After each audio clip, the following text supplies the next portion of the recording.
If you're running meta ads and putting time and money into testing, but your results still aren't improving, there's a good chance you're solving the wrong problem. Most advertisers now understand the importance of testing, but they fail because they're testing the wrong things in the wrong order. Here's what I mean. So I speak to meta advertisers all the time, literally dozens per week, probably more than 100 every month. And these advertisers are going to range from small advertisers with small budgets all the way up to advertisers spending much larger budgets working with bigger brands. And it's a common story that I hear of like, I'm testing, I'm trying things, I'm experimenting, but I'm just not making any progress. My results aren't getting any better.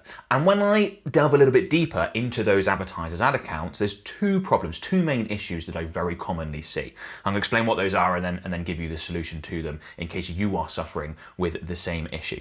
So firstly is that a lot of those advertisers, even though they are testing, they're spending too much time and effort testing marginal variables. What I mean by that is small things.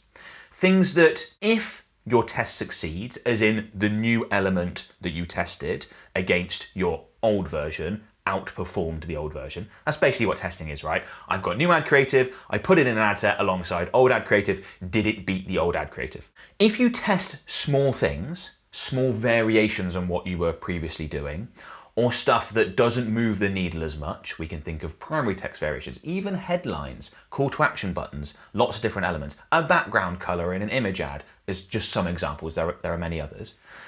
Even if that test succeeds, it's just not going to move the needle that much. You might see a small percentage improvement in results. Was it worth it? In many cases, no. And that's not to say don't test, it's to say test other things. I'm going to give you a specific order for what I'd recommend when it comes to testing in a minute.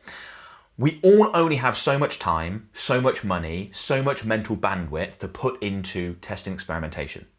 I would much rather work on the big things that can really move the needle if they work out, as opposed to the small things where if they either fail or work, doesn't make a huge amount of difference either way.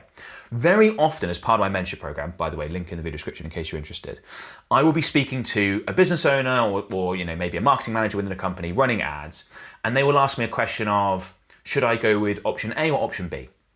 And very often I will tell them, I don't think it matters. Now, of course, there are scenarios where it does matter, but often I'll tell them, I don't think that matters. Instead, you should focus on this other thing, because this other thing could get you a doubling in your return on ad spend. What you're talking about here in between A and B as something that you've decided is important might be a 10% difference in performance at most. Let's use our limited resources on the things that can really matter. Now, a lot of the time when a business is just testing those small marginal variables, those little things, it's because that's within their comfort zone. They don't feel like they have the capacity or the experience to go and do something completely different. It's easy to test different copy variations on an ad, just change the text overlay. It's easy to swap out the background image on your, product images that you're using as part of your ad creative. It might be much more difficult for some advertisers, some business owners to go, you know what? We've only been operating with statics. We're going to go ahead and make video. Might be that you have to develop that skill as someone on camera, or you need to work with people that have skills in the video editing arena or people to be on camera for you. That's going to require additional cost outlay, which again might be outside of your comfort zone. But those are the sorts of moves, we haven't tried that ad format before, that can make a massive difference if done well. I've had many scenarios where I've recommended businesses work with influencers or get UGC ads made. And they're like, that's not really the style of how we've done things before. We're a bit nervous about how that might position our brand. Often if someone's wanting significant improvement in results, and I will have that conversation and they'll say, but we're not really sure about doing that's quite different to what we've done before. My answer is, well, yeah. It's supposed to be quite different from what you've done before. If you want significantly different results than what you're currently getting, what you've got before, you are going to need to do something significantly different. So I think getting out of comfort zone is a big one, being willing to experiment with new tools and take a risk. And I think that this leads into the second point around testing and something that advertisers need to be aware of because it's really, really important. Most tests fail. So most of the time when you're introducing a new ad or a new element, it's not going to perform as well as your existing. And the reason why is because the existing ad that is still live and still running is probably a good performer for your business. Now, you might say, oh, it's not generating a 10x return on ad spend or whatever. Yes, but relative to the other stuff that you've produced, it's probably a good performer. That's why it's still on. The ads that didn't perform as well, you probably turned those off a long time ago, depending on how long you've been running ads, right? So anytime you create something new to test against your best performers, most likely it's not going to perform as well as your best performers. And by introducing the new ad, budget is going to be spent on those. If they don't spend as efficiently, as in they don't get as high a return on ad spend, as good a cost per conversion, your overall result when it comes to return on ad spend, cost per conversion across that ad set, that campaign, your whole ad account is going to decrease whilst the test is running. And a lot of meta advertisers, particularly ones that are spending a huge amount of time in their ad account and they're also the owner of the business, they get very emotionally invested in the short-term results that their Facebook and Instagram ads are generating. I'm sure there's people who will be watching this video who will be like, yep, that's me. And they're checking the results constantly, and it's really important to them. It might be their most important customer acquisition channel, sometimes even their only customer acquisition channel. And it's easy to get wrapped up in how I feel about my business is dictated by the return on ad spend number this morning, yesterday. I've seen that hundreds, if not thousands of times, people be in that scenario. That sets you up to fail when it comes to testing in a number of different ways. So it means that you can become reluctant to test in the first place. So maybe you go through a few rounds of testing, but then you're like, oh, every time I test, it seems to get worse results, so I'm just going to not. Because of the situation just described, most tests cause a temporary drop in performance. It might mean that you're far less willing to take big swings, like I've just talked about, and go for things that are riskier. If you do something really different to what you are currently doing, from say an ad creative standpoint, it's likely to produce really different results. That could be significantly worse or significantly better than what you're currently getting. Whereas if you just test those marginal little things, likely it's not going to make a huge difference either way. You're going to get slightly worse, slightly better, the same results. It feels safer. And if you are too emotionally invested in what was my return on ad spend yesterday, what's my return on ad spend so far today, you can be reluctant to make those gambles. And all advertising, to some extent, is a gamble. We try and have house odds and weight it in our favor and do all these things to have improved results, but there's always an element of, we're going to throw this out there and we're going to see how this performs. The other problem that causes when it comes to testing is not giving things long enough. So you run a test, you see performance drop off, you're like, oh, I can't have a drop in ROAS, I can't cope with that. And then you kill the test, you don't give it enough time to fully know how it's going to perform and how things are going to shape out if you made sure it got through the learning phase and give that a proper crack in comparison to what you're comparing it to. Because the big upside to consistent testing is if we do something really different to what we're currently doing, there is a chance, now it's a small percentage chance for each new test you run, but there is a chance that we find something that massively outperforms what we're currently doing. And you're only going to find that out if you take that risk. So the way to think about it in terms of testing is almost like how a venture capital firm would think about investing. They're going to invest small amounts of money in lots of different startups, most of which are going to fail, but they know that the one that does succeed is going to pay for all the failures 100 times over. Exactly the same applies to testing. We're going to test lots of different things. A lot of them aren't going to work out. We're going to get worse results than our control, our existing ad. But if we do try that UGC ad as an example, and our average return on ad spend in our ad account from statics is a 2.3, and this UGC ad absolutely crushes it and gets a 5.7, that's a complete game changer. It was absolutely worth testing a load of ads that were coming in at a 1.9 and a 1.2 and didn't look like working at all in order to find that one, because then once you find the winner, you can spend so much more on that it covers all the failed experiments 100 times over. Okay, so what's the solution to these problems? So let me give you a testing strategy and a framework that actually works. So we're going to test the big things first. Already talked about that. The first thing we're going to test, the most important thing, is the offer. Offer being not just your product or service, but everything that comes with it. Things like guarantees.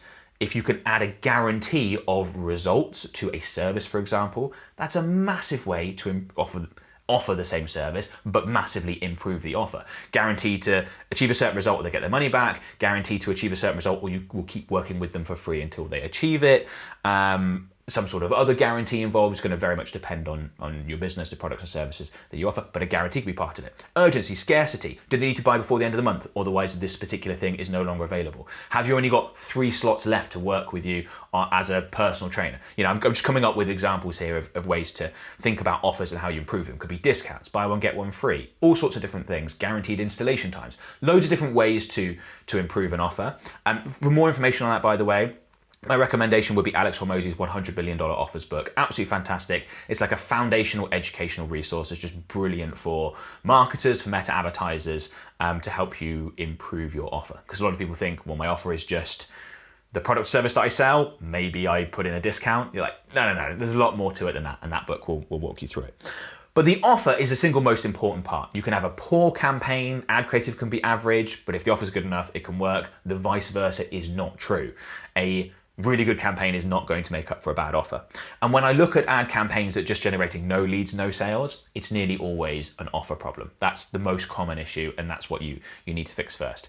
We need to get an offer and test different offers until we find one that people are interested in, and you'll see that because that's when you'll generate leads and sales. And we need those leads and sales to then be able to test the other things, because we need to assess the results of those other things based on return on ad spend or cost per lead or cost per sale. And we need those events to be happening in order to be able to make those, to run those future tests on different things. The next thing we test is going to be angle. So angle refers to the main reason why someone might be interested in buying your product or service. Now, most products and services have multiple angles, and what I'd recommend you do is not try and include multiple angles within any one ad. So you want to separate those out for testing purposes. That could be one ad per angle or a few different ads per angle.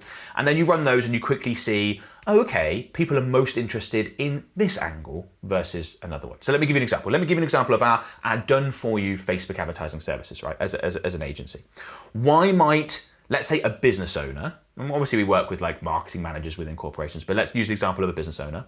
Why might it, and this is, by the way, just a side note, is why it's so important to know the specific customer avatar you're going after.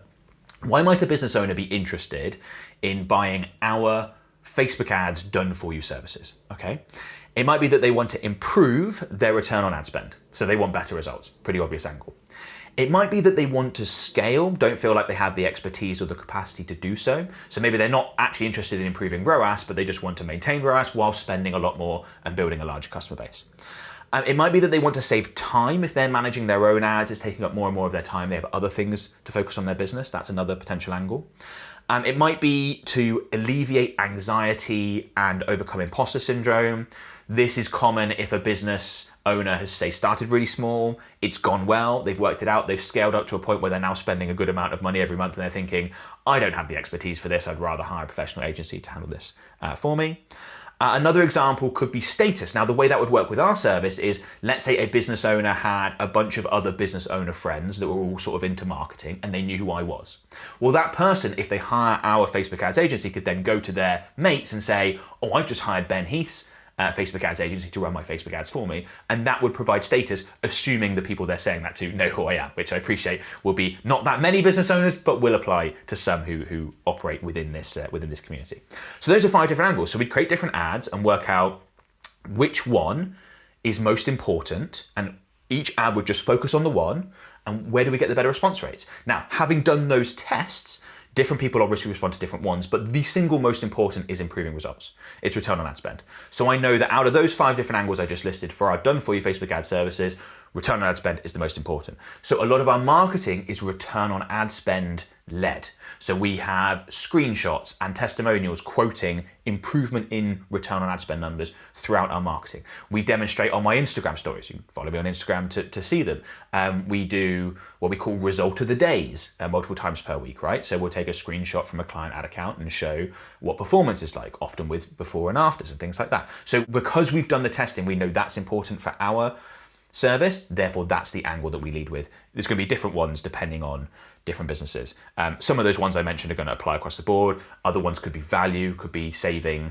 Either it's cheap in comparison to alternatives or it's just good value for what it is. It could be you've got better products and features than alternative competitors. Like, really think about, why would someone want to buy ours instead of someone else's, and list out those angles and then go ahead and test those. Once you've got an idea of which angles perform best, then you would want to move on to different styles. And this is one that really trips people up, advertisers up, because they often get comfortable with a particular style of ad, and trying to get them to create other styles is really difficult.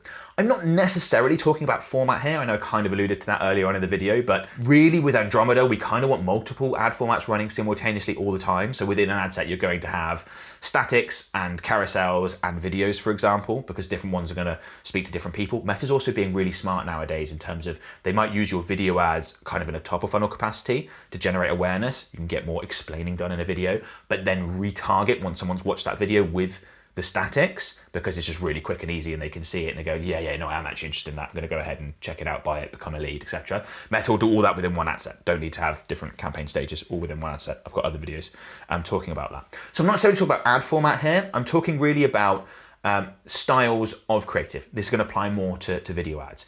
And if you aren't making video ads, definitely test that. If you are making video ads, good chance you're probably making a type of video ad, maybe two, and you're missing out on the others. So what could you create instead? Obviously there's UGC. I would separate that from influencer. Those to me would be two different styles. So UGC, user-generated content, I'm sure you're familiar with that type of ad creative. That person doesn't necessarily have influence or a following. You can create very similar type of ad creative using an influencer that is typically going to be more difficult to get, more expensive to get because you have to pay the influencer, but has more clout because it has more scroll stopping power. People recognize the influencer and their recommendation carries weight. So two different styles there. You could have founder-led videos. It's fairly self-explanatory what that's going to be.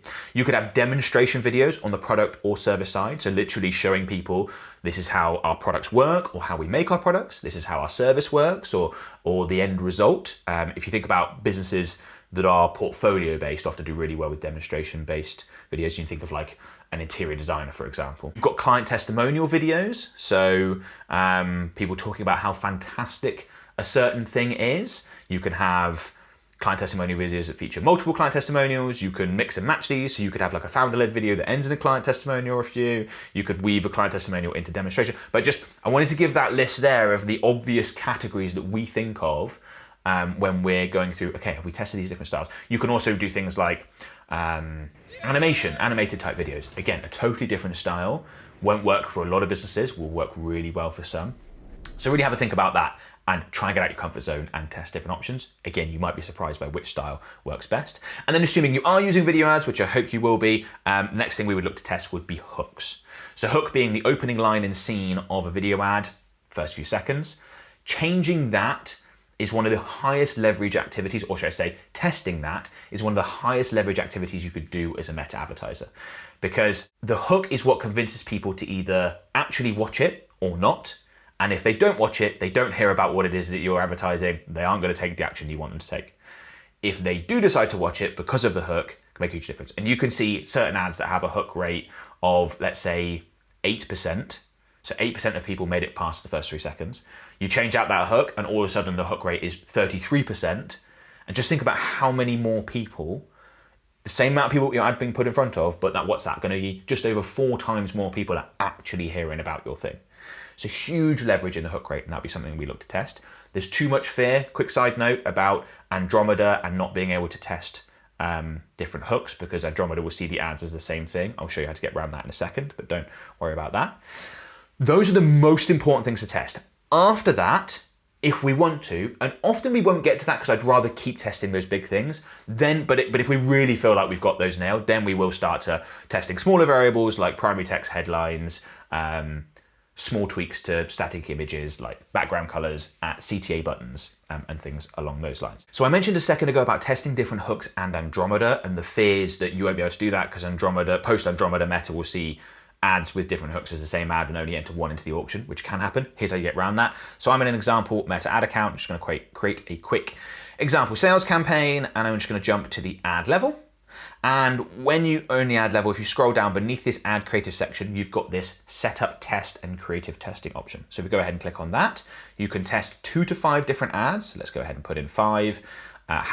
Decide how much of your daily budget, so how much of the budget from within this ad set you want to allocate to this test. This is defaulted to £11.89. I don't know why, out of a £25 a day daily budget within this ad set, that's fine. How long should you run the test? 7 days, etc. Just a very quick thing on creative testing. Make sure you change how do you want to compare performance from cost per post engagement to whatever it is you're optimizing for. So it could be, for example, cost per lead. This is a sales campaign, so it'd actually be cost per purchase or return on ad spend, but make sure it's just the end thing that you want to optimize for. I've made this change. Meta's saying that we might not be able to do this, so you might need to extend your time frame or spend more money because we might not generate enough leads to know, particularly with 5 different running. So you can adjust that accordingly. But this is how you do it, because what Meta will do as part of this creative testing tool, they will separate out segments of your audience, only put the different variations in front of that segment so there's no overlap, and give you really good ideas on what performs well. And this gets past the whole Meta's looking at these 2 different ads with different hooks and seeing them as the same ads, only giving one of them ad spend, only entering one of them into the ad auction. Well, you're going to force that to not happen. If you click confirm on this, and then you can see, look, we've got the 5 different ads here underneath the new sales ad with the, you can tell it's a test because you've got that little signal there. And then, so you then just go ahead into each ad and change up the ad creative and create those ads with the separate elements. Then you run your test, and that's how you get around that. In fact, we will use this creative testing tool for a lot of different testing in order to really get to understand, okay, this performs better than this, which is the big part of testing. And if you use this, you have more control as an advertiser to get those answers and to improve results over time. Hyros is the best tracking and attribution software for meta ads. It's the software all the big players in this industry use, including myself. I use it to track results for my own ads, as well as all my organic results as well. So if someone books a call for our done-for-you services, for example, I can see exactly where that person came from with a lot of accuracy. That allows me to make better decisions for my marketing and my business. Hyros has been able to track that from our ad spend in this campaign, we've generated £96,000, but £58,000 of that was not reported by Meta. So if I was just looking at my data within my Meta ad account, I might come to the conclusion that this campaign is doing okay, but in reality, this campaign is doing a lot better. Now, this is a relatively extreme example because of the nature of our business. So most of our products, services have recurring billing elements. Meta might be able to see what we make initially from our ad spend on that initial transaction, but not those subsequent payments. And that's why it shows the importance here of being able to accurately see what did we actually get from our ad spend in order to be able to make better decisions and optimize correctly. So if you want to improve the performance of your ad campaigns without having to touch your ads, go ahead and sign up to Hyros. There is a link in the video description. Now, one thing I want to quickly bring back up, because I mentioned it briefly, but I want to emphasize how important it is using influencers in your ad creative. That is one of the most common recommendations I will make to meta advertisers. It is also probably the single recommendation that is ignored the most. And it's not ignored because people don't think it'll work, it's ignored because it's difficult to do. Going back to the beginning of the video, it's very much outside of people's comfort zone. What, I'm gonna try and hire influencers to create video ads for me to promote my stuff? The fact that it's difficult to do is part of the reason why your competitors aren't doing it, which A is great because if you can make yourself do it, then you gain massive competitive advantage. But also, there is nothing that I see repeatedly improve meta ad results more than that, than hiring influencers to produce video ads. It can be statics as well, but mostly it's going to be video ads that you can run as partnership ads, so it comes from both you and the creator, is in the from the Facebook page, Instagram accounts, etc. 2 main reasons for that. If that person has influence over your target market, which is exactly what you want, they have a following, the hook rate is likely to be way higher, as in people actually stop and watch the video as opposed to just scrolling past it at a much higher percentage, which, as we've already talked about, is really important to getting someone to actually find out about what it is you do and then convert. So the hook rate's much higher, but also their recommendation then carries weight. If someone who has influence over an audience says, oh, by the way, I love this product, I would recommend you buy it, the conversion rate from views to clicks, then clicks to conversions, potentially even repeat purchases if you keep doing it, all of that is much higher.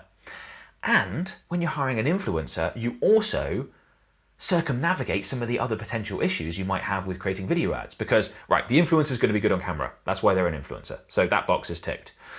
You haven't got to go out and hire videographers, work out editing, production. They're going to handle all that for you. So yes, it's going to cost a bit of money, not as much in many cases as most people think. You can absolutely start small with micro-influencers and then look to scale up. But it's as close to a meta ads cheat code as you can get. And I spend a lot of time going to like meta events and meeting with other agency people. And it's one of the 2 things that consistently comes up as like, we are pushing more and more influencers and partnership ads for our clients, and it's just working so well. Now, coming back to influencers, you might be like, okay, yeah, Ben, I get it. I should be working with influencers, but how do I get started?